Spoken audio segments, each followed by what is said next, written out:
প্রিয় ভাইরা আমার, তাহলে যারা রোজা রাখে তারা তাকওয়া অবলম্বন করে, আর যে ব্যক্তি তাকওয়া অবলম্বন করে তাকে বলা হয় মুত্তাকি। আর যারা মুত্তাকি তারাই সফল কাম। কোরআন কারীম আল্লাহ রাব্বুল আলামিন বলেন, ইন্নালিল মুত্তাকিনা মাফাজা। যারা রোজা রাখে তারা সফল কাম। তার মানে যারা রোজা রাখে তারা তাকওয়া অবলম্বন করে, আর যারা তাকওয়া অবলম্বন করে তারা হয়ে যায় মুত্তাকি। আর যারা মুত্তাকি তারা দুনিয়া এবং আখিরাতে উভয় জায়গায় সফল হয়ে যায়। সুবহানাল্লাহ। যারা রোজা রাখে তারা দুনিয়াতে সফল, পরকালের জগতও তারা কি সফল।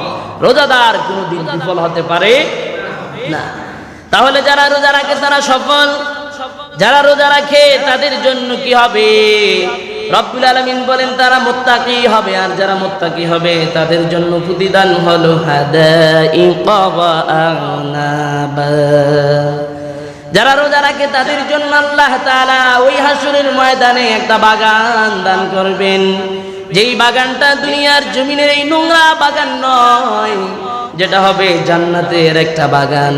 ওই বাগানের মধ্যে যেই গাছগুলো থাকবে, ওই গাছগুলো কিসের গাছ থাকবে? কোরআনুল কারীমে আল্লাহ রাব্বুল আলামিন বলে হাদাইকা ওয়া আনাবা।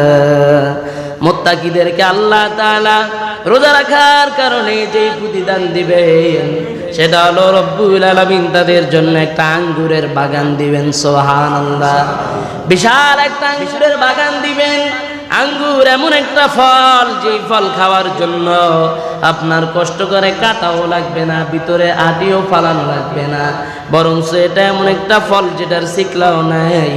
আল্লাহ তাআলা আপনার সামনে সেদিন ধরবেন, আর আপনি শুকরিয়া স্বরূপ সেদিনে আঙ্গুরের বাগান থেকে আঙ্গুরগুলো খাবেন। সুবহানাল্লাহ। এটা কি দুনিয়া